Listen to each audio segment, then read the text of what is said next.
কেউ যদি পায় তাইলে এই নাম্বারে যোগাযোগ করে আমি চাই আমার আমার মেয়েটা ফিরে আসে।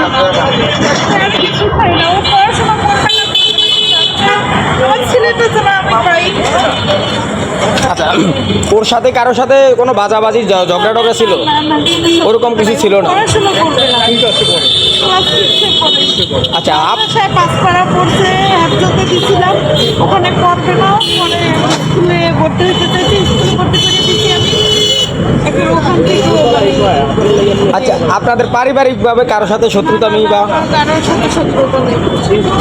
কেন আমি এই মিথ্যা কথা বলবো?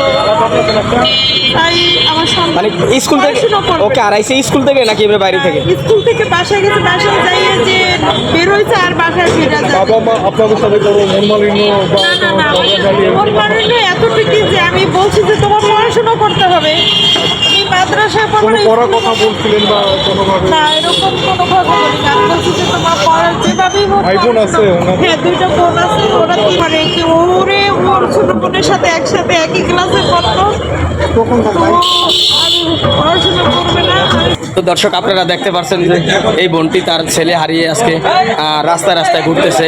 এমন কোনো জায়গা বাদ নেই যে সে না গেছে, এমন এমন নিম্নমানের জায়গায় উনি গেছে, ওনার সন্তান হারাইছে। তাই তো আপনাদের যদি মায়া হয় এই বোনের প্রতি, তাহলে ভিডিওটি বেশি বেশি করে শেয়ার করে তাকে যদি আমরা আপনাদের সহযোগিতা যদি তার ছেলে এসে ফিরে পায়, অবশ্যই আপনার আল্লাহর কাছে অনেক দোয়া পাবেন, অনেক মঙ্গল হবে।